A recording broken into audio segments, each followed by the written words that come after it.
Não, larga de sacanagem. Olá, coleguinhas, Juvinho Dev, e hoje eu estou aqui no frio de 15 graus aqui fora. Jogando água nesse diabo pra não pegar fogo. Eu acho que gente que nem eu, que fica 2 semanas sem postar vídeo, tem que sofrer, tem que ficar no frio gravando, geando aqui fora. Não dá pra aguentar, eu dou de blusa. Mas então, sejam muito bem-vindos a mais uma sessão de dor e sofrimento da minha vida como programador. Hoje em dia nós somos acostumados com o ChatGPT, inteligências artificiais e largos acervos da internet com diversos e muitos e uma cacetada de cursos, de PDF, de um monte de coisa para você aprender linguagem de programação. Porém, os mais antigos não contam como era difícil o pessoal programar lá nos anos 80, 90, quando o Fortran ainda estava na moda. Não, nem Fortran, já é C. Estamos aqui com C.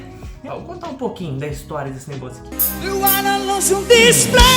Vamos voltar lá antes de Java, Python, JavaScript, quando os mais picas eram Fortran, Assembly, mas uns negócios lá. A linguagem C, ela foi uma postergante, uma posteriora de duas linguagens, a CPL e a linguagem B. Sim, existe uma linguagem B e eu espero trazer aqui um dia se eu estiver vivo até lá. Mas assim, a linguagem C precisava ser o quê? Uma linguagem de baixo nível, que nem na época a gente tinha um Assembly, essas coisas, e a gente tinha também linguagens mais basic. Na verdade, basic veio até depois do C. Mas a gente precisava de uma linguagem de nível baixo e de uma indexação mediana que pelo menos desse para entender alguma coisa. Depois de B veio o quê? C. Então ficou a linguagem C. Em 1973 ela foi lançada em 73 e começou a compor o sistema Unix. O C é considerado uma linguagem de baixo nível. Sabe qual linguagem também é considerada de baixo nível? Aquela carroça do Assembly. Aquilo lá sim é uma linguagem de baixo nível. Mas C não. C é... Nossa, então isso parecendo no Java. Como eu queria simular, mas na época eu tenho um livro de C, como eu falei no vídeo do Hello World, que eu ainda não terminei. O detalhe desse livro é que ele foi lançado em 1993. Eu lembro quando esse livro foi lançado, eu tinha menos 11 anos. Eu sou de 2004. Independente de idades, eu vou tentar mostrar como é que o povo aprendia usando livros, hieróglifos e provavelmente pintura rupestre. Ok, aqui a gente tem uma ideia da JetBeans, que eu curto pra falar a verdade, que é a C-Lion. Eu não sabia da existência dela, até aparecendo na minha frente, eu falava assim, IDEs para C, a primeira que apareceu foi lá, C-Lion. Prazer, C-Lion, público, C-Lion. Eu também não sabia que existia essa. Eu sabia da existência do PyCharm, do WebStorm, do IntelliJ, do Rider, e agora a C-Lion complicado. E esse tripé tá mais tudo que minha pica. The Bluetooth do... Parece o Java abrindo. Eu tô em casa. Bem, vamos aprender que nem o guia do Instituto Brasileiro de Pesquisa Informática, a Biblioteca de Microinformática. Deu pra ver que esse livro é velho? Tá bom, vamos ver. Vamos lá. Introdução à linguagem C. A linguagem C aplica-se à programação de uso geral. Isso ela não é direcionada a nenhuma área de aplicação específica. Mas não era uma linguagem de baixo nível? Não apresenta um nível muito alto, como eu falei, linguagem de nível baixo, de baixo nível. O pau quebrando, pá, eita porra! Briga na barra! A gente não programador, uma otimização do código normalmente só alcançável em programas escritos em Assembler. Assembler, praticamente era Assembly. Eu devo estar falando errado assim, porra, a minha vida inteira. Desde quando eu comecei a mexer com os meus primeiros projetinhos, aí eu chamava a linguagem de baixo nível de Assembly. Assembler. Tinha que ser brasileiro. As principais características são alto grau de portabilidade, expressões compactas, eles colocaram aqui, cortaram, grande conjunto de operadores, poderosas estruturas de dados e mecanismos de controle de fluxos eficientes. Se não tem uma aplicação específica, por que vai controlar dados?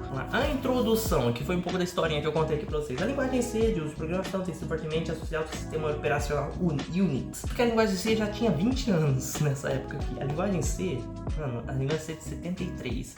Estamos em 2025, a linguagem C tem 52 anos. Cacete. Tá, vamos para o que importa. Seguindo a tradição, usaremos o primeiro código C, o Hello Mundo, Hello World. Main, primeiro programa, Hello Mundo. Ele tem essa bosta de printf.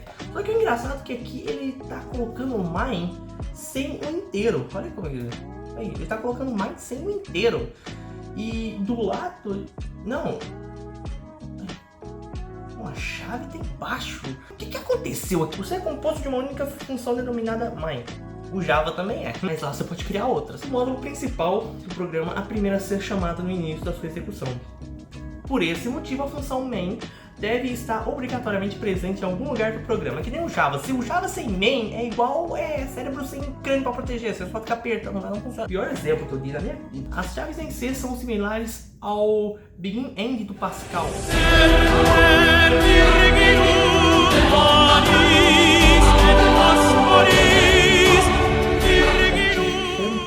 Mal dormida por causa desse Pascal. Quem foi que meteu Portugal na base do Pascal? É porque assim, faculdade é complicado, porque lá a gente aprende o quê? A gente aprende VBA, que a gente não vai usar isso em merda nenhuma da nossa vida, nem Excel é direito. A gente aprende o quê? Uma espécie de pseudo-linguagem, que eu gosto de chamar, que é Portugal. Uns negócios que tira a noite do cara que quer, por exemplo, quer tirar pelo menos um 7 pra passar, um 6 pra passar. Vai lá, tem que usar o Portugal aqui. Mano, eu já passei tanta raiva com essa merda, velho. Agora, rapaz, eu acho que nem com Java eu passo tanta raiva. As instruções são executadas na ordem que são escritas. E nas instruções você sempre encerra com ponto e vírgula.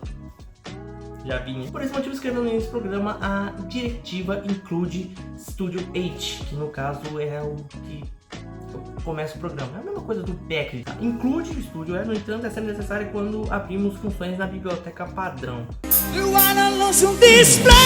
Vou começar com as funções aqui. A primeira delas, a gente necessariamente, vou apagar tudo aqui, a gente precisa dar um include.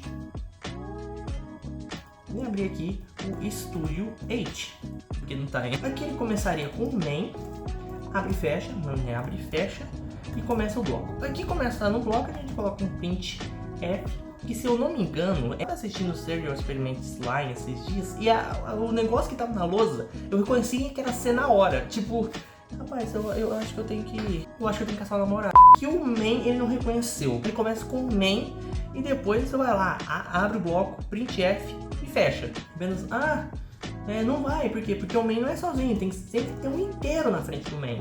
Aí sim, aí ele roda.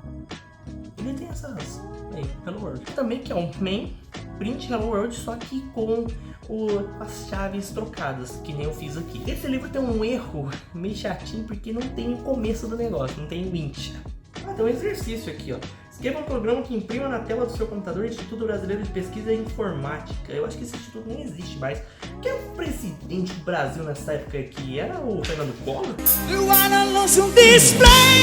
Aqui, ele já começa. A saída de dados. Pode parecer curioso iniciar o tema desse livro pela saída de dados. Não, porque todo livro faz isso. Portanto, um programa que, de alguma forma, não externa resultados não é muito útil. A menos se você quiser registrar isso em algum lugar. Porque alguma saída tem que ter. Não? Essa saída de dados normalmente se dá através da tela do computador por meio de um dispositivo de armazenamento de dados. Discos rígidos ou flexíveis. O que seria um disco flexível? Hoje em dia é tudo em nuvem, então... eu vou trabalhar com nuvens, ficar pro céu. Tá bom, eu sei o que é um hard disk, agora um flex disk, não sei. No capítulo anterior, incluímos o exemplo de utilização da função printf, lógico. O propósito dessa função é permitir que os programas estruturados apresentem resultados na tela do computador. Seu formato é ao mesmo tempo simples e flexível. Aí tem o console, argumento 1, argumento 2 e tal, igual o Java que não é com maisinha, com vírgula. Por exemplo, o main, esse é o capítulo sem Java no celular que eu vou saber usar mesmo. Esse negócio aqui, deixa eu ver o nome certinho, equivalente a uma expressão de controle, o livro chama, que é o que? Eu nunca usei isso direito, eu não sei usar isso direito. Por exemplo, eu vou vir aqui, eu vou apagar essa parte aqui, a gente tá no printf mesmo, e eu vou colocar, por exemplo, esse é o... Porque aqui, ó, make print instead do print argument. Mas que é isso, velho?